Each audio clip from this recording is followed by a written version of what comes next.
यहाँ पर हम देखते हैं रेलवे के कुछ फैक्ट्स ट्रैफिक से रिलेटेड हैं, वो हम देखते हैं। जैसे कि एक होता है फॉलिंग मार्क। फॉलिंग मार्क जिसमें सफ़ेद पट्टी में एफएम लिखा रहता है, फॉलिंग मार्क ये क्या काम आता है? तो इस चिन्ह को हम ऐसी जगह पर लगाते हैं जहाँ पर दो लाइनों के एक दूसरे के पार करने या मिलने के कारण जो बीच का निर्धारित मानक आयाम होता है, स्टैंडर्ड डायमेंशन होता है, उसका उल्लंघन होता है। जैसे कि दो लाइनें हैं, ऐसे लाइनें हैं, एक लाइन इधर से मैच कर रही है, इधर से एक लाइन इधर से गुजर रही है ऐसे। तो इन दो लाइनों के बीच में कुछ स्टैंडर्ड मानक रखा जाता है, ताकि इस स्टैंडर्ड मानक से, जैसे कि यहाँ पर फॉलोइंग मार्क दे दिया, यहाँ से गाड़ी आगे निकल जाएगी, फॉलोइंग मार्क क्लियर कर जाएगी, तो यहाँ पर साइड कोलिजन का खतरा नहीं रहेगा। तो इसके लिए ये स्टैंडर्ड मानक दिया जाता है, जो जिसे हम फॉलोइंग मार्क के नाम से भी जानते हैं। तो हमेशा जो गाड़ी है वो फॉलोइंग मार्क के अंदर खड़ी करनी है। अगर फॉलोइंग मार्क के अंदर खड़ी नहीं की तो साइड कोलिजन के चांसेस बढ़ जाते हैं, इसलिए इसका विशेष महत्व है रेलवे ट्रैफिक के अंदर। दूसरा होता है, एक टर्म आती है फाटक वाला, जो फाटक पर खड़ा रहता है। तो इस फाटक वाले की बात करें तो फाटक के प्रचालन के लिए ये संपार पर नियुक्त रहता है। फाटक को बंद चालू करने का काम फाटक वाले का है, तो फाटक वाला हो गया। उसके बाद में अगर हम बात करें किसकी, आईवीएस की। आईवीएस कहाँ पर लगाया जाता है? आईवीएस हम लगाते हैं मध्यवर्ती ब्लॉक सिग्नलिंग, हम इसको बोल सकते हैं इंटरमीडिएट ब्लॉक सिग्नल या इंटरमीडिएट ब्लॉक सिग्नलिंग या मध्यवर्ती ब्लॉक सिग्नलिंग। जैसे कि एक बड़ा सेक्शन है, ये स्टेशन ए है, ये स्टेशन बी है। अब क्या होता है कि यहाँ पर हमने लगा दिया आईवीएस। अब ये आईवीएस क्या काम करेगा? ए स्टेशन से आईवीएस के आगे 400 मीटर तक का कंट्रोल ए स्टेशन वाले के हाथ में रहेगा, यानी इसके हाथ में रहेगा। और यहाँ से आईवीएस से आगे और वी स्टेशन तक का कंट्रोल है, ये आगे वाले के हाथ में रहेगा। तो यानी ये आईवीएस है, इसका कंट्रोल किसके द्वारा किया जाता है? पिछले वाले स्टेशन मास्टर के द्वारा कंट्रोल किया जाता है। यानी ये जो आईवीएस से आगे 400 मीटर तक का क्षेत्र है, इसके कंट्रोल में रहता है, ए के कंट्रोल में, और इधर वाला क्षेत्र है बी के कंट्रोल में रहता है। तो ये पूरा सेक्शन है, इसमें दो गाड़ियाँ हम एक साथ चला सकते हैं। पहले हम एक ही गाड़ी चला सकते थे, क्योंकि ए से निकलने वाली गाड़ी जब तक बी से नहीं निकलेगी तब तक ये लाइन क्लियर नहीं दे सकता। लेकिन आईवीएस लगाने की वजह से आईवीएस के आगे एक गाड़ी चलाई जा सकती है। जैसे ही गाड़ी 400 मीटर से आगे निकलेगी, यहाँ से 400 मीटर से आगे अगर कोई गाड़ी निकल जाएगी तो पीछे से एक और गाड़ी आईवीएस तक भेजी जा सकती है। इस तरीके से हम कह सकते हैं कि जो सेक्शन है उसका स्ट्रेंथ बढ़ाने के लिए उसमें ज़्यादा गाड़ी चला सकें, इसलिए बीच बीच में आईवीएस लगा दिए जाते हैं। तो एक ब्लॉक सेक्शन को दो भागों में बांट करके उसमें ज़्यादा गाड़ियाँ चलाई जा सकती हैं। वो किसकी मदद से चलाई जा सकती हैं?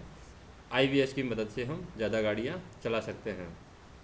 तो ये जो खंड की क्षमता है उसको बढ़ाने का काम करता है। नेक्स्ट है, हम रेलवे में क्या करते हैं, पृथक्करण का कुछ पार्ट्स हम यूज करते हैं।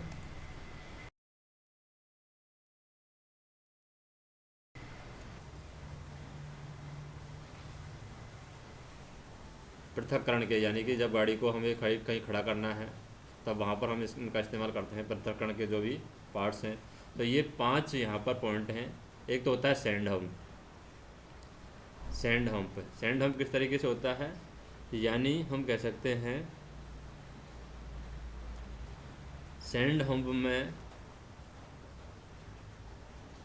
एक नॉर्मल तरीके से पटरी कहीं पर जा कर के, जैसे रेल का जो रेल है वो कहीं पर जा कर के एंड होती है। जैसे इधर से रेल जा रही है इधर, और यहाँ से क्या है, सैंड हम्प में घुसा दिया जाता है गाड़ी को। तो ये होता है सैंड हम्प। दूसरा होता है डीरेलिंग स्विच। डीरेलिंग स्विच क्या होगा? इस तरीके से कोई पटरी है, रेल है, उस पर इस तरीके से क्या लगा देते हैं हम, एक स्विच लगाया जाता है पास में ही, इस तरीके से स्विच लगा दिया जाएगा और उसी के अकॉर्डिंग गाड़ी है वो सेट होती है। अगर ये इसके चिपका रहेगा तो गाड़ी लगेगी, और इसके बाहर रहेगा, जैसे इधर से कोई गाड़ी आएगी। और डीरेलिंग स्विच अगर मेन लाइन के लिए सेट है तो फिर ठीक है। इस तरीके से हम बना सकते हैं डीरेलिंग स्विच को। गाड़ी को ड्रिल करने के लिए अगर कोई, मान लिया कोई अनहोनी होती है, गाड़ी को रोकना है किसी इमरजेंसी कंडीशन में, तो ड्रिलिंग स्विच से गाड़ी को हम रोक सकते हैं, यानी गाड़ी को कोई भी इमरजेंसी स्थिति में ले जा नहीं सकता है कहीं पर भी। जैसे ये हमारी ट्रेन है यानी रेल है। अब रेल में यहाँ पर भी हमने लगा दिया ड्रिलिंग स्विच इस तरीके से। अब ड्रिलिंग स्विच है, इधर से सेट होगा ये। अब जैसे ही ये स्विच, अगर इधर से कोई गाड़ी आ रही है, अगर उसको सीधा भेजना है तो सीधे जाएगी, अगर उसको रोकना है यहीं पर इधर की साइड सेट है तो वो ड्रिलिंग स्विच हो जाएगा, यानी गाड़ी को ड्रिल करने के लिए हो गया एक तरीके से। नेक्स्ट होता है हमारे पास में तीसरा long dead end siding. Long dead end siding में क्या होता है, and siding. Long dead end siding में पूरी की पूरी गाड़ी आ जाती है। जैसे कि यहाँ से हमने निकाला, ये हमारी क्या है, रेल है। लॉन्ग डेड एंड साइडिंग में इधर से हमने इधर निकाल दिया पूरा, और इधर पूरी गाड़ी आ जाएगी। कंप्लीट गाड़ी की क्षमता इसकी होती है, कंप्लीट गाड़ी की, तो वो हो जाएगी लॉन्ग डेड एंड साइडिंग। और अगर इसी में ही कंप्लीट गाड़ी की जगह 2-4 गाड़ी आ सकती है सिर्फ, तो उसको हम कहते हैं, जैसे कि मान लो यहाँ पर लगा दिया हमने, तो वो कराएगा हमारा शॉर्ट डेड एंड साइडिंग। तो एक लॉन्ग डेड एंड साइडिंग होता है, एक शॉर्ट डेड एंड साइडिंग होता है, एंड साइडिंग। और एक होता है हमारे पास में स्कॉच ब्लॉक, ये 5वां नंबर का है स्कॉच ब्लॉक। स्कॉच ब्लॉक में क्या होगा, जैसे कि ये रेल है, इसी रेल पर इस तरीके से एक ब्लॉक लगा दिया जाएगा, जिससे गाड़ी क्या है, रुक जाएगी वहीं पर। इस तरीके से एक ब्लॉक लगा दिया जाएगा, तो यहाँ पर गाड़ी आएगी तो यहीं पर आकर रुक जाएगी। तो ये हुआ स्कॉच ब्लॉक, ताकि गाड़ी है, मान लीजिए यहाँ पर कोई इंजन खड़ा है, तो वो ड्रिल होकर के इधर नहीं जाएगा, या कि रोल डाउन होकर के इधर वाली पटरी पर नहीं जाएगा, या रेल पर नहीं जाएगा, तो उसके लिए लगाया जाता है स्कॉच ब्लॉक। तो ये 5 साधन हैं हमारे पृथक्करण के, scotch block, long dead end siding, short dead end siding, drilling switch और सैंड हम। नेक्स्ट हम देखें कि एक होता है लास्ट स्टॉप सिग्नल, जिसको बोलते हैं अंतिम रोक सिग्नल। वो क्यों लगाया जाता है लास्ट स्टॉप सिग्नल, अंतिम रोक सिग्नल? तो ये जब भी हम अगले ब्लॉक सेक्शन में जाते हैं, जैसे कि ये रेल है और उधर आगे जा रही है, एक स्टेशन है हमारा, ये वाला स्टेशन है, इसमें साइड में भी एक लूप लाइन लगी हुई है, इधर भी लूप लाइन लगी हुई है। अब क्या होगा, ये आकर के आगे जा कर के मिल जाती है लूप लाइन, जैसे कि इसमें मिल रही है, ये वाली लूप लाइन है, इसमें मिल रही है आगे जा कर के। तो यहाँ पर एक सिग्नल लगाया जाता है लास्ट स्टॉप सिग्नल। ये क्या करेगा, जैसे कि ये पूरा ब्लॉक सेक्शन, इस सिग्नल से पहले पूरा एक ब्लॉक है, और इस सिग्नल से आगे दूसरा ब्लॉक स्टार्ट होता है। तो दूसरे ब्लॉक सेक्शन में जाने के लिए गाड़ी को ही परमिशन देता है। इसलिए हम कह सकते हैं कि जो लास्ट स्टॉप सिग्नल है वो अगले ब्लॉक सेक्शन में गाड़ी के प्रवेश को नियंत्रित करता है। इसी के द्वारा गाड़ी अगले ब्लॉक सेक्शन में जाती है। तो इस सिग्नल से पहले इस स्टेशन मास्टर का कंट्रोल रहता है, और इससे आगे है इस station master, B station master का कंट्रोल रहता है। तो हम कह सकते हैं कि लास्ट स्टॉप सिग्नल के द्वारा गाड़ी को अगले ब्लॉक सेक्शन में भेजा जाता है। तो इसका मतलब हम कह सकते हैं कि जो गाड़ी है उसके लिए लास्ट स्टॉप सिग्नल है, वो अगले ब्लॉक सेक्शन में गाड़ी के प्रवेश को कंट्रोल करता है, नियंत्रित करता है। और ये एक तरीके से हम कह सकते हैं फिक्स सिग्नल है। दूसरा होता है, एक टर्म आती है हमारे पास संपार फाटक, जिसको बोलते हैं संपार। तो संपार फाटक क्या होगी, ये जैसे कि ये ट्रेन है, रेल है हमारी, यहीं पर क्या निकलते हैं, साधन निकलते हैं। अगर ये साधन रेल पथ को एक दूसरे से पार करने वाला साधन है संपार। अब संपार फाटक की अगर हम बात करें तो इसमें जंजीर भी हम बांध सकते हैं रोकने के लिए साधनों को, या फिर फाटक का भी इस्तेमाल हम कर सकते हैं। और पैदल चलने वालों के लिए यहाँ पर छोटा दरवाज़ा लगाया जाता है, चक्रादार जो दरवाज़ा आपने देखा होगा वो लगाया जाता है। तो SR 1.02 में दिया गया है, 2 तरह के फाटक बताए गए हैं। एक तो यातायात फाटक बताया गया है और एक इंजीनियरिंग फाटक बताया गया है। यातायात फाटक और एक बताया गया है इंजीनियरिंग फाटक। तो इन दोनों में क्या अंतर है, यातायात फाटक क्या है और इंजीनियरिंग फाटक क्या है? यातायात फाटक क्या होता है, स्टेशन के जो बाहरी सिग्नल हैं उनके बीच रहेगा। जैसे कि स्टेशन का ये हमारा होम सिग्नल है, ये हमारा मान लीजिए लास्ट स्टॉप सिग्नल है, तो इन दोनों के बीच में अगर यातायात फाटक आता है, कोई भी फाटक आता है, तो वो कहलाएगा हमारा यातायात फाटक। और ये इस यातायात फाटक पर कोई भी कर्मचारी रखना, उस यातायात फाटक का परिचालन करना, ये परिचालन विभाग के नियंत्रण में रहेगा। लेकिन अगर हमारे पास में इंजीनियरिंग फाटक है, इसके अलावा मान लीजिए ये फाटक अगले ब्लॉक सेक्शन में है और दूसरा स्टेशन का होम सिग्नल है वो और आगे स्टार्ट है, तो यहाँ पर अगर कोई फाटक है तो वो कहलाएगा हमारा इंजीनियरिंग फाटक।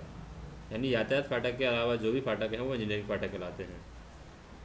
एक टर्म यूज की जाती है लाइन क्लियर। लाइन क्लियर मिला है नहीं मिला है, लाइन क्लियर है या नहीं है, ये हम टर्म यूज करते हैं लाइन क्लियर। तो लाइन क्लियर होता क्या है, तो जैसे हमारा पास में ये ए स्टेशन है, ये ए स्टेशन है, ये बी स्टेशन है और ये सी स्टेशन है। अब होता क्या है, किसी भी ब्लॉक स्टेशन के द्वारा पिछले स्टेशन से गाड़ी छूटने से पहले या कथित स्टेशन पर पहुंचने के लिए दी जाने वाली अनुमति है। जैसे कि मान लेते हैं ये वी स्टेशन पर कोई गाड़ी आई है, जैसे यहाँ पर कोई गाड़ी आई है, अब ये गाड़ी को भेजना चाहता है सी स्टेशन की तरफ। तो सी स्टेशन की तरफ भेजेगा तो पहले सी स्टेशन मास्टर से ये लाइन क्लियर पूछेगा कि लाइन क्लियर है या नहीं है, यानी इधर पूरा सेक्शन है वो लाइन क्लियर है या नहीं है, वो उसे पूछेगा। तो हम कह सकते हैं कि एक ब्लॉक स्टेशन से गाड़ी के छूटने और अगले ब्लॉक स्टेशन तक पहुंचने के लिए दी जाने वाली अनुमति है। जैसे कि ये ब्लॉक ए है, ब्लॉक ए और ये ब्लॉक बी। तो अगर गाड़ी को ब्लॉक बी में जाना है और ब्लॉक ए को छोड़ना है, तो ब्लॉक ए से गाड़ी को ब्लॉक बी में जाने के लिए क्या चाहिए, लाइन क्लियर चाहिए। और लाइन क्लियर होगी तभी यहाँ पर जो सिग्नल होगा वो ऑफ़ किया जाएगा। तो ये हम कह सकते हैं कि लाइन क्लियर क्या है, एक तरीके से अगले ब्लॉक सेक्शन में गाड़ी को जाने की अनुमति है। एक होता है मेन लाइन, भी हम यूज करते हैं मेन लाइन। मेन लाइन का सिग्नल हमेशा, ये एक अच्छा पॉइंट है कि मेन लाइन का सिग्नल, जब भी सिग्नल हम देखें तो मेन लाइन का सिग्नल है वो स्टार्टर जो सिग्नल होता है वो हमेशा बड़ा होता है, और अगर उसी के पास में अगर लूप लाइन है तो उसका स्टार्टर थोड़ा ही छोटा हो लेकिन वो छोटा रहेगा। तो ये हमेशा ध्यान रखना है। और लूप लाइन का स्टार्टर कभी भी किसी भी कंडीशन में ग्रीन नहीं दिया जाएगा, ये भी हमें ध्यान रखना है। लूप लाइन का स्टार्टर ग्रीन नहीं होगा और मेन लाइन का स्टार्टर ग्रीन हो सकता है, मेन लाइन का स्टार्टर बड़ा होगा, लूप लाइन का स्टार्टर है वो छोटा होगा। तो ये भी हमें ध्यान रखना है। इस ऐसी सिचुएशन में बहुत सारे स्पॉट होते हैं तो उनका हमें बहुत विशेष ध्यान रखना है कि मेन लाइन का स्टार्टर हमेशा बड़ा होता है और लूप लाइन का स्टार्टर है वो हमेशा छोटा होता है। जहाँ भी सिग्नल में कन्फ्यूजन हो, इस कॉन्सेप्ट को ध्यान में रखना है। नेक्स्ट हम देखें मेन लाइन होता है, जैसे कि मेन लाइन किसे बोलेंगे, ये हमारी रेल है, यहाँ से हमने एंट्री किया, इधर पास में ही लूप लाइन है, एक लूप लाइन इधर है, एक लूप लाइन इधर है, इधर मान लो दो लूप लाइन है। तो क्या होता है, जब गाड़ी आती है वो सीधी जाती है। तो अगर गाड़ी जो आती है स्टेशन पर बिना रोके, या स्टेशन के बीच ये चलने वाली लाइन है, बिना रोके हम गाड़ी पर जा सकते हैं। अगर स्टेशन पर रोकना है गाड़ी को तो रोक में लेना पड़ेगा। मेन लाइन पर भी रोका जा सकता है, लेकिन मेन लाइन वो होगी तो स्टेशन पर बिना रोके गाड़ी को हम ले जा सकते हैं, तो वो कहलाती है हमारी मेन लाइन। अगर बात करें रात और दिन की, कि रेलवे में रात क्या होती है, दिन क्या होता है, सूर्योदय से सूर्यास्त तक, सूर्योदय से सूर्यास्त तक आपका दिन होता है। वहाँ पर दिन के सिग्नलों का पालन करना है और उसके बाद में जो भी है वो रात का सिग्नलों का पालन करना है। एक होता है पॉइंट इंडिकेटर और ट्रैप संकेतक। पॉइंट इंडिकेटर जिसको हम कांटा संकेतक बोलते हैं, पॉइंट इंडिकेटर। एक होता है ट्रैप संकेतक। ट्रैप संकेतक, इन दोनों में क्या अंतर है? पहली बात तो हम देखें पॉइंट इंडिकेटर क्या होता है। कांटों की स्थिति दर्शाने के लिए, हम जैसे कांटा संकेतक है तो कांटों की स्थिति दर्शाने के लिए यूज किया जाएगा, तो कांटों की स्थिति दर्शाने के लिए हम पॉइंट इंडिकेटर का यूज करते हैं। जब मान लीजिए हमारे कांटे सीधी लाइन के लिए सेट है, ये सीधी लाइन है, अगर इसके लिए सेट हैं तो ये दोनों दिशाओं में, जो पॉइंट इंडिकेटर है दोनों दिशाओं में सफ़ेद बत्ती दिखाएगा। क्या दिखाएगा? सफ़ेद निशान दिखाएगा। अगर दिन है तो सफ़ेद निशान दिखाएगा, और अगर मान लीजिए रात हो गई है तो सफ़ेद बत्ती दिखाएगा रात में।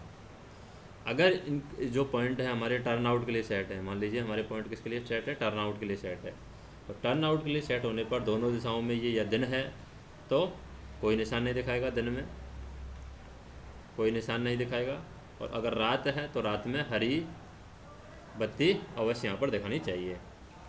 दूसरा हम बात करते हैं ट्रैप संकेतक की। ट्रैप संकेतक डिरेलिंग स्विच के बचाव और उनकी स्थिति जो है, ड्रेलिंग स्विच जो होता है उनके बचाव और उनकी स्थिति के लिए बताया जाता है, ड्रेलिंग स्विच के लिए है हम ट्रैप संकेतक का यूज करते हैं।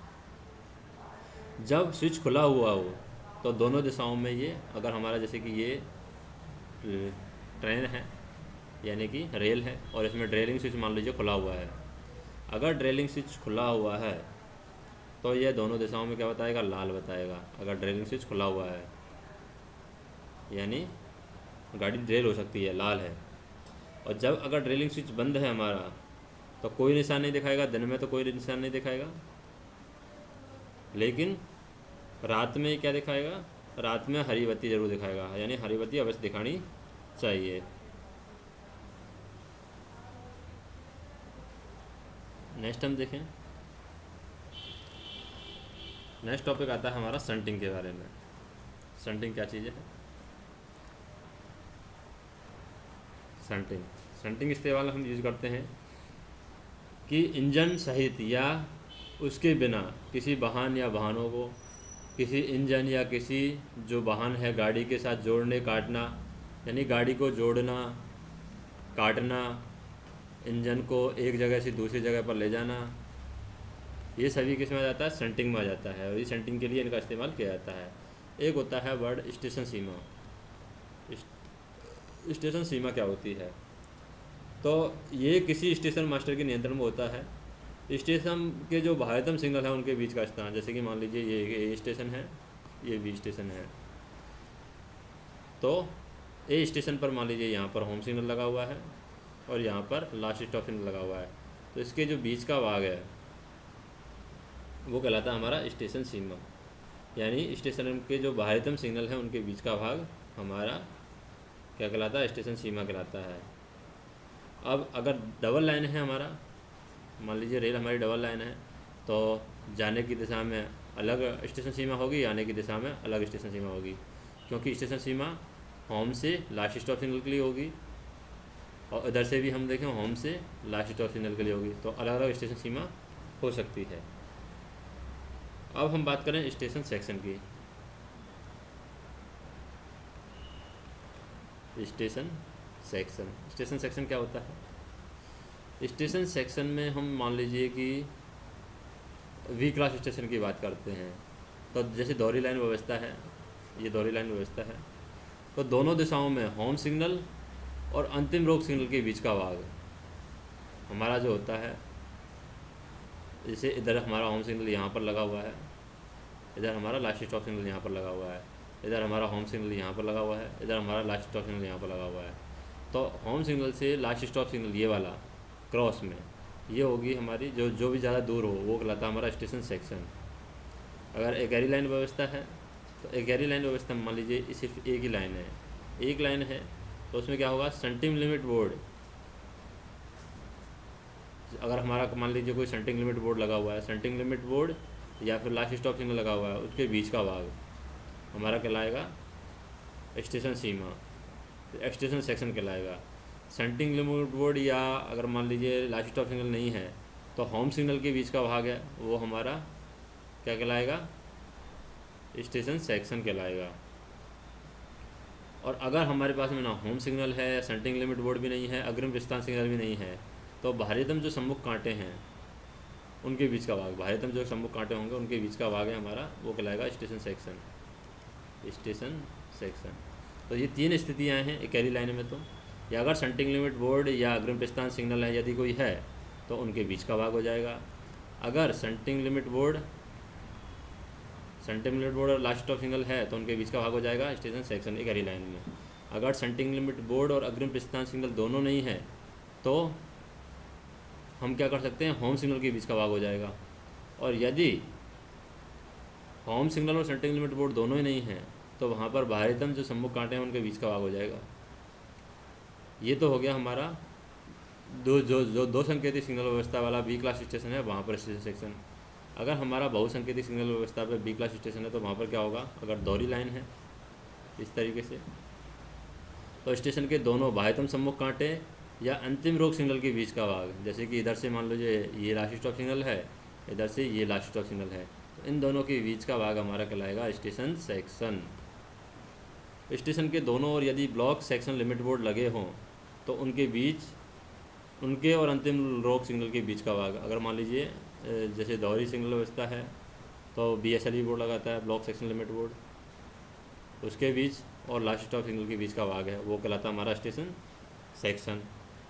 और अगर एक कैरी लाइन व्यवस्था है, मान लीजिए एक कैरी लाइन व्यवस्था में क्या होगा, शंटिंग लिमिट बोर्ड होता है SLV, शंटिंग लिमिट बोर्ड और लास्ट स्टॉप सिग्नल के बीच का भाग होता है, वो होगा एक कैरी लाइन में हमारा क्या, स्टेशन सेक्शन। और यदि शंटिंग लिमिट बोर्ड और लास्ट स्टॉप सिग्नल नहीं है तो बाह्यतम सम्मुख कांटों के बीच का भाग है वो हमारा कहलाएगा एक कैरी लाइन व्यवस्था में स्टेशन सेक्शन। अब हम बात करते हैं संचालन पद्धति क्या होता है। संचालन पद्धति,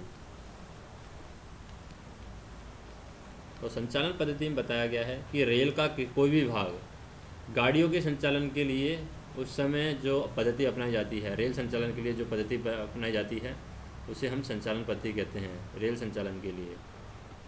एक होता है ट्रैक सर्किट। ट्रैक सर्किट जैसे कि ये हमारा कोई सिग्नल है, उस सिग्नल के पास में लगा रहता है ट्रैक सर्किट, और ये रेल पथ के किसी भाग में किसी वाहन की उपस्थिति ज्ञात करने के लिए लगाया जाता है कि ट्रैक सर्किट से ही पता चलता है कि स्पार्ट हुआ है नहीं हुआ है। तो रेल पथ की जो पटरियाँ हैं उनके परिपथ का ये अंश मानी जाती है ट्रैक सर्किट, और इसी से पता चलता है कि कोई भी गाड़ी गुजरी है नहीं गुजरी। जैसे मान लीजिए ये हमारे पास में एक ट्रैक सर्किट यहाँ लगा हुआ है, एक ट्रैक सर्किट यहाँ लगा हुआ है, ट्रैक सर्किट।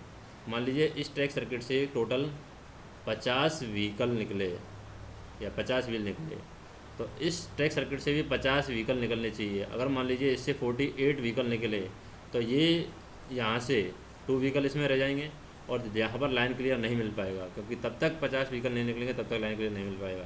तो इसे ट्रैक सर्किट से ये पता चल जाता है कि कोई गाड़ी कंप्लीट निकली है नहीं निकली है, वो हमें पता चल जाता है।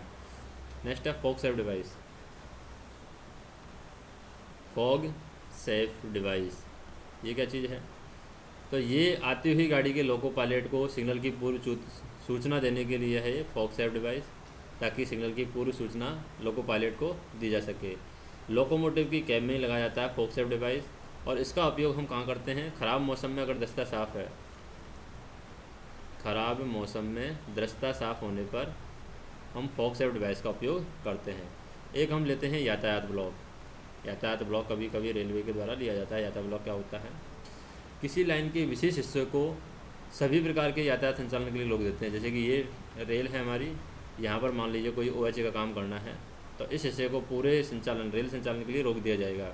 तो सभी प्रकार के यातायात संचालन को रोकना यातायात ब्लॉक कहलाता है, और इसमें हम उन्हीं ट्रेन या वाहनों का संचालन कर सकते हैं जिनकी आवश्यकता ब्लॉक को ऑपरेट करने के लिए लगेगी। यानी कि ब्लॉक और लिया है, मान लो OHA का ब्लॉक लिया है तो टावर वैगन जाएगा, टावर वैगन के द्वारा हम OHA को सही करेंगे तो टावर वैगन को जगह देने की परमिशन होगी।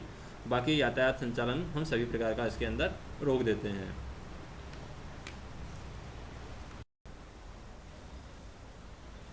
यहाँ पर हम देखें स्टेशनों का वर्गीकरण हम देखेंगे। स्टेशन मतलब कि कौन कौन से प्रकार के स्टेशन है रेलवे में। स्टेशन में सबसे पहले हम देखते हैं ब्लॉक स्टेशन। ब्लॉक स्टेशन क्या होता है, तो ब्लॉक स्टेशन में वे स्टेशन होते हैं जहाँ पर लोको पायलट अगर अपनी गाड़ी के साथ में ब्लॉक सेक्शन में जाना चाह रहा है तो संचालन पद्धति के अनुसार जो रेलवे संचालन की पद्धति है उस संचालन पद्धति के अनुसार प्रस्थान प्राधिकार लेना आवश्यक है। तो ऐसे जो स्टेशन हैं हमारे वो पूर्ण ब्लॉक पद्धति में होते हैं, और पूर्ण ब्लॉक पद्धति में हमारे पास में 3 प्रकार के स्टेशन होते हैं। A क्लास स्टेशन होता है, B क्लास स्टेशन होता है, C क्लास स्टेशन होता है। तो सबसे पहले बात करते हैं हम A क्लास स्टेशन की। A क्लास स्टेशन में क्या होता है, A क्लास स्टेशन में वे ब्लॉक स्टेशन होते हैं जहां किसी गाड़ी को आने के लिए लाइन क्लियर हम तब तक नहीं देंगे। जैसे कि ये A क्लास स्टेशन है, इस A क्लास स्टेशन में हम आने वाली गाड़ी है उसको लाइन क्लियर तब तक नहीं देंगे। जैसे कि यहाँ से कोई मान लो लाइन क्लियर दे रहा है, हम पीछे कोई B स्टेशन है, B स्टेशन से A क्लास स्टेशन पर गाड़ी को आना है, तो इस गाड़ी को हम लाइन क्लियर तब तक नहीं देंगे जब तक कि जिस लाइन पर गाड़ी को लेना है, मान लीजिए इस लाइन पर गाड़ी को लेना है, तो जिस लाइन पर गाड़ी को लेना है वह लाइन होम सिग्नल के आगे कम से कम 400 मीटर या स्टार्टर सिग्नल तक साफ ना हो। या तो ये होम सिग्नल है, मान लो ए स्टेशन का, ये हमारा होम सिग्नल है, इस होम सिग्नल से आगे 400 मीटर तक लाइन साफ़ होनी चाहिए, तब लाइन क्लियर देंगे। या फिर स्टार्टर सिग्नल तक लाइन क्लियर साफ़ होनी चाहिए, तब हम लाइन क्लियर देंगे। तो कैसे कह सकते हैं कि ए क्लास स्टेशन वे क्लास स्टेशन है या बे ब्लॉक स्टेशन है जहाँ किसी गाड़ी को आने के लिए, कोई भी गाड़ी अगर पीछे से आना चाह रही है तो किसी गाड़ी को आने के लिए लाइन क्लियर हम तब तक नहीं देंगे जब तक कि जिस लाइन पर गाड़ी को लेना है उस लाइन पर होम सिग्नल के आगे 400 मीटर तक लाइन साफ़ ना हो या फिर स्टार्टर सिग्नल तक लाइन साफ़ ना हो। वहाँ जो स्टेशन होगा वो हमारा ए क्लास स्टेशन होगा। ए क्लास स्टेशन दोहरी लाइन पर जो होते हैं वो ए क्लास स्टेशन हम कह सकते हैं कि नीचे झुकने वाले जो होते हैं वो सेंट्रल रेलवे में नहीं है, मध्य रेलवे में ए क्लास स्टेशन बिल्कुल नहीं है, तो इसको हमें अवॉइड कर सकते हैं सेंट्रल रेलवे में अगर काम कर रहे हैं तो। दूसरा आता है न्यूट्रल जोन।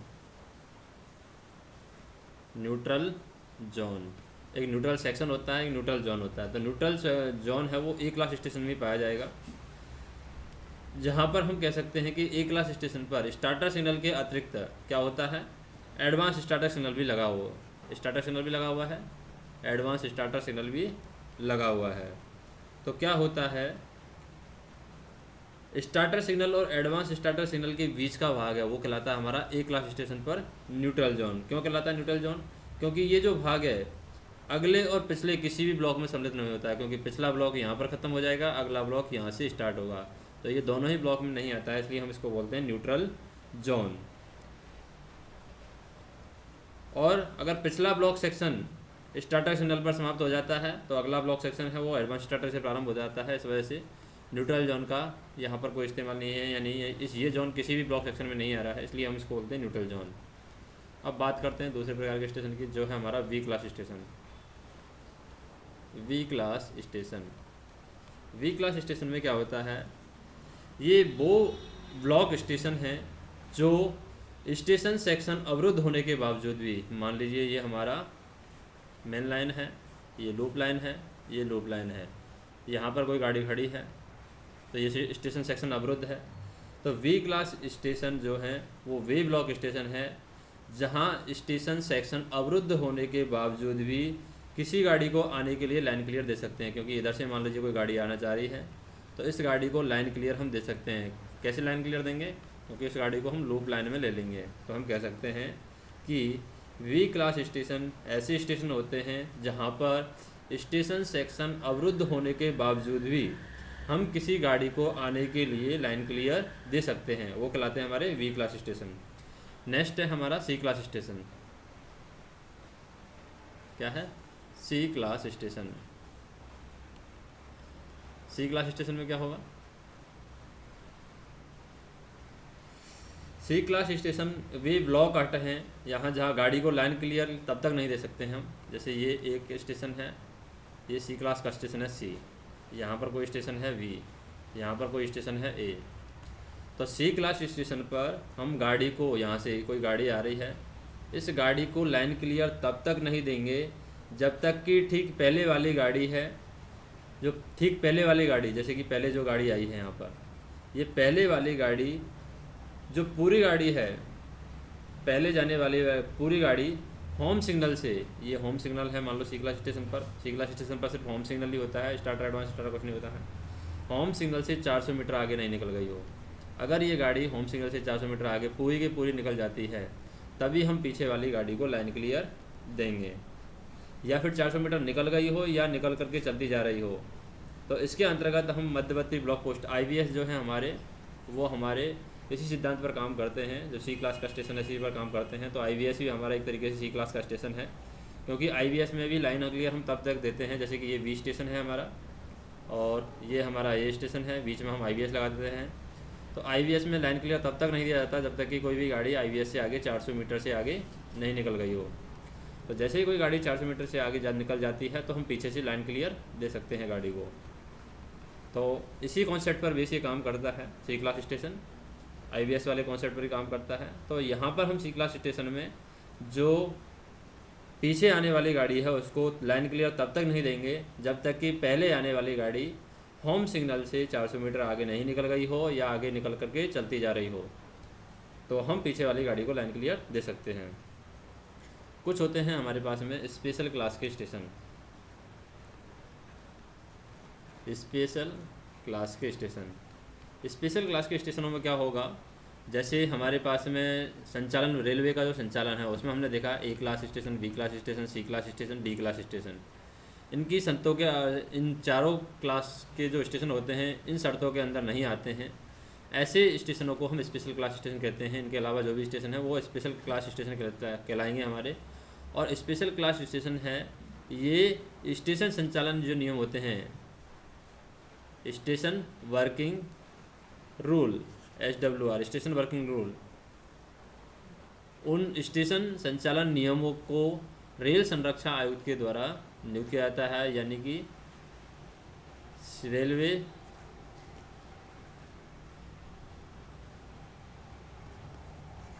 रेल संरक्षा आयुक्त के द्वारा उनको अनुमोदित किया जाता है। CRS commission of railway safety हम कह सकते हैं, उसके द्वारा स्पेशल क्लास स्टेशन के बारे में बताया जाता है। एक होता है non block station. Non block station क्या होते हैं, या फिर हम बोल सकते हैं D class station. D class station पर गाड़ियों को रोकने के ऐसे स्थान हैं जहां हम दो क्रमागत ब्लॉक स्टेशनों के बीच में ये स्टेशन होता, नॉन ब्लॉक स्टेशन होता है। दो क्रमागत जो ब्लॉक स्टेशन है, जैसे कि ये A ब्लॉक स्टेशन है, ये C ब्लॉक स्टेशन है, इनके बीच में एक हम नॉन ब्लॉक स्टेशन डाल सकते हैं। और ये D क्लास का स्टेशन होता है, गाड़ियों के रोकने के लिए स्थान है जहाँ पर दो ब्लॉक स्टेशन के बीच में स्थित होता है, जो किसी ब्लॉक सेक्शन की सीमा नहीं बनाते और ना ही यहाँ से प्रस्थान प्राधिकार दिया जाता है। नॉन ब्लॉक स्टेशन पर प्रस्थान प्राधिकार देने की भी ज़रूरत नहीं है और यहाँ पर सिर्फ रोकने के लिए, गाड़ी को रोकने के लिए बनाया जाता है। Non block station D class station है। और दो क्रमागत जो हमारे ब्लॉक स्टेशन होते हैं उनके बीच में ये रहता है। अब कुछ हम सिग्नल के एस्पेक्ट्स के बारे में बात कर लेते हैं कि सिग्नल्स के एस्पेक्ट किस तरीके से होते हैं, ब्लॉक सेक्शन क्या होता है, स्टेशन सेक्शन क्या होता है। तो सबसे पहले हम बात करते हैं V क्लास स्टेशन की। तो V class station double line station पर हम बात करेंगे बहुसंकेतिक सिग्नल व्यवस्था में। V क्लास स्टेशन की बात करते हैं बहुसंकेतिक सिग्नल व्यवस्था में। जैसे कि हमारे पास में ये क्या है, एक कंप्लीट लाइन है, स्टेशन की रेल लाइन है। यहाँ पर क्या लगा दिया है, इस जगह पर हमने होम सिग्नल लगाया हुआ है। कौन सा सिग्नल लगाया हुआ है, होम। और होम सिग्नल के आगे लगाया हुआ है डिस्टेंट। कोई भी सिग्नल है होम के आगे उसका डिस्टेंट सिग्नल लगाया हुआ है। डिस्टेंट पर P लिखा रहेगा, ये डिस्टेंट सिग्नल है। अब हम आगे चलते हैं और इधर हम बात करें, इधर आगे इधर क्या लगा हुआ है, एडवांस स्टार्टर लगा हुआ है जहाँ से गाड़ी निकलती है। तो यहाँ पर लगाते हैं लास्ट स्टॉप सिग्नल है, वो एडवांस स्टार्टर सिग्नल है, एडवांस स्टार्टर सिग्नल। अब एडवांस स्टार्टर सिग्नल से पहले यहाँ पर गाड़ी पर खुद का एक स्टार्टर सिग्नल होगा, तो ये स्टार्टर सिग्नल। और मान लीजिए गाड़ी गलती से लूप में गई, इधर लूप में गई, तो लूप में भी क्या होगा, इधर सेंड हम्प दे दिया जाएगा, सेंड हम्प। और यहाँ पर भी लूप का स्टार्टर रहेगा और इधर गाड़ी मूव कर जाएगी, स्टार्टर से आगे मूव करेगी, लेकिन स्टार्टर से आगे जाएगी, ये हमें ध्यान रखना है। इधर से क्रॉस ओवर भी हम दे सकते हैं, डबल लाइन है तो इधर से क्रॉस ओवर दे सकते हैं, इधर से भी हम क्रॉस ओवर दे सकते हैं। एडवांस स्टार्टर के बाद में क्रॉस ओवर दिया जाएगा, इधर भी हम होम सिग्नल के बाद में क्रॉस ओवर देते हैं। अब इधर से रिटर्न वाली जो लाइन है, इधर से जो वापस आएगी लाइन, उसके लिए हम देखें, इधर से ये दूसरी लाइन है, डाउन लाइन हम मान सकते हैं इसको। अब डाउन लाइन में हमने देखा कि इधर से जब आती है गाड़ी तो यहाँ पर एडवांस स्टार्ट लगा हुआ है, advance starter signal, advance starter signal. और इधर गाड़ी जा रही है। इधर हम देखें स्टार्टिंग में क्या लगेगा, स्टार्टिंग में अगर होम सिग्नल नहीं है तो क्या लगा सकते हैं हम, ब्लॉक सेक्शन लिमिट बोर्ड लगा सकते हैं। तो इधर मान लीजिए हमने लगा दिया यहाँ पर VSLV block section limit board, VSLV। तो जहाँ पर क्या होता है, होम सिग्नल नहीं होता है, वहाँ पर ब्लॉक सेक्शन लिमिट बोर्ड लगा सकते हैं। और ब्लॉक सेक्शन लिमिट बोर्ड से पहले तो यहाँ पर मान लीजिए सम्मुख कांटा नहीं दिया हुआ है, अनमुख कांटा है ये वाला। तो जहाँ पर सम्मुख कांटा नहीं होता है, अमुख कांटा होता है, वहाँ पर हम बहुसंकेतिक सिग्नल व्यवस्था B क्लास स्टेशन में VSLV बोर्ड लगा देते हैं। तो यहाँ पर VSLV बोर्ड लगा दिया, क्योंकि ये वाला जो कांटा है ये हमारा अमुख कांटा है, ना कि सम्मुख कांटा है, यानी कि ट्रेलिंग पॉइंट है, फेसिंग पॉइंट नहीं है। और जहाँ पर फेसिंग पॉइंट नहीं है वहाँ पर हम VSLV B क्लास स्टेशन पर लगा सकते हैं। उसके बाद में यहाँ पर ही हम कह सकते हैं क्या है, होम सिग्नल है इस स्टेशन का, और होम से पहले डिस्टेंट सिग्नल दिया हुआ है। और इधर हम देखें, इधर क्या है, यहाँ पर जो सिग्नल है, यहाँ पर एक क्या है, लूप लाइन लगा दी हमने, और लूप लाइन में इधर हमने इसका सेंड अप दे दिया, और ये लूप लाइन का स्टार्टर इधर की साइड रहेगा, और इसका स्टार्टर है वो उधर की साइड रहेगा। अब हम देखें ब्लॉक सेक्शन क्या है और ब्लॉक स्टेशन सेक्शन क्या है। स्टेशन सेक्शन लिखा रखा है ये वाला, ये पूरा स्टेशन सेक्शन है, स्टेशन सेक्शन। तो स्टेशन सेक्शन हम कह सकते हैं कहाँ से, स्टेशन सेक्शन है हमारा आउटर मोस्ट फेसिंग पॉइंट, यानी आउटर मोस्ट फेसिंग पॉइंट कौन सा है, ये वाला पॉइंट। तो हम कह सकते हैं home signal outer most facing point से इधर एडवांस स्टार्टर तक, ये होगा स्टेशन सेक्शन अप लाइन में। इसी तरीके से डाउन लाइन में हम देखें, डाउन लाइन में यहाँ पर VSLV बोर्ड से कहाँ पर, एडवांस स्टार्टर तक, ये हो गया हमारा स्टेशन सेक्शन। और ब्लॉक सेक्शन की बात करें तो ब्लॉक सेक्शन इधर हम देखें, एडवांस स्टार्टर के इधर की साइड ब्लॉक सेक्शन है, इधर हमारा होम सिग्नल के इधर की साइड ये ब्लॉक सेक्शन है, एडवांस स्टार्टर के इधर की साइड ब्लॉक सेक्शन है, और ये इधर होम सिग्नल से इधर की साइड ब्लॉक सेक्शन है। अगर हम बात करें V क्लास स्टेशन पर, अगर सिग्नल कैरी लाइन है तो क्या किया जाएगा, वहाँ पर ब्लॉक सेक्शन क्या होगा, स्टेशन लिमिट क्या होगी, वो हम देखते हैं। जैसे मान लो V क्लास स्टेशन है लेकिन एक कैरी लाइन है, तो ये स्टेशन लगा दिया हमने, इसके लिए लूप लाइन लगा दी इस तरीके से।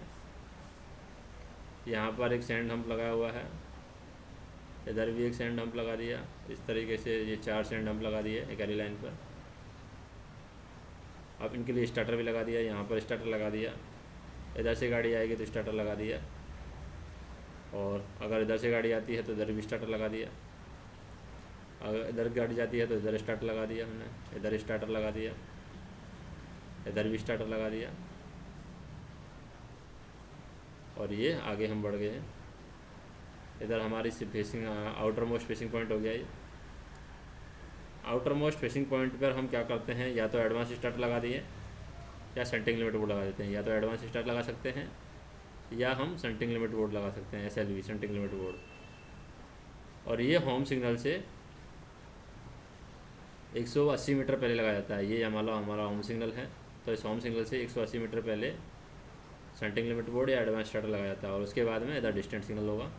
इसी तरीके से इधर की साइड देखें, इधर की साइड हमारा ये होम सिग्नल है, तो होम सिग्नल मान लो ये है हमारा होम सिग्नल, तो इससे पहले हमने लगा दिया एडवांस स्टार्टर या सेंटिंग लिमिट बोर्ड। और ये हमारा होम सिग्नल है, तो होम सिग्नल से 180 मीटर पहले लगा दिया सेंटिंग लिमिट बोर्ड, और उधर होगा हमारा डिस्टेंट सिग्नल। तो इसमें हम देखें जो ग्रीन में दिखाया गया है, ये हमारा क्या है, स्टेशन सेक्शन है, और जो रेड में दिखाया गया है वो हमारा क्या है, ब्लॉक सेक्शन है। अब यही चीज़ हम डबल लाइन में C क्लास स्टेशन पर देख सकते हैं, या IVS के डबल लाइन पर हम देख सकते हैं यही सिस्टम। उसमें क्या होगा, जैसे कि ये हमारा डबल लाइन है, इस डबल लाइन में मान लीजिए हमारा यहाँ पर लगा हुआ है IVS, तो इस IVS में IVS का डिस्टेंट रहेगा, ये डिस्टेंट है, तो होगा क्या, IVS से आगे 400 मीटर का एक डिस्टेंस रहता है, IVS के आगे 400 मीटर का डिस्टेंस, ये हमारा ओवरलैपिंग ब्लॉक सेक्शन कहलाएगा, क्योंकि पिछला ब्लॉक सेक्शन है वो यहाँ तक ख़त्म हो रहा है IVS से आगे 400 मीटर दूर, और दूसरा ब्लॉक सेक्शन है वो IVS से स्टार्ट हो जाता है। तो ये वाला सेक्शन जो 400 मीटर है ये ओवरलैपिंग ब्लॉक सेक्शन में आ जाता है। किस में आ जाएगा? Overlapping block section. इसी तरीके से अगर हम इधर से आते हैं तो इधर मान लीजिए यहाँ पर IVS है इस जगह पर, और इधर हमारा IVS का डिस्टेंट है। तो IVS के आगे 400 मीटर तक यहाँ पर ये पीछे का ब्लॉक सेक्शन चलेगा, और IVS से आगे 400 मीटर IVS से ही दूसरा ब्लॉक सेक्शन स्टार्ट हो जाएगा। तो ये हमारा ब्लॉक ओवरलैप आ गया, तो ये ब्लॉक सेक्शन हो जाएगा, यानी ओवरलैपिंग ब्लॉक सेक्शन। और बाकी जो सेक्शन बचेगा वो हमारा इधर से इधर ये ब्लॉक सेक्शन रहेगा, और ये 400 मीटर आगे इधर ब्लॉक सेक्शन रहेगा। तो ये हमारे क्या हो गया, स्टेशनों के वर्गीकरण हो गया, जिसमें टाइप्स ऑफ स्टेशन हमने देखा।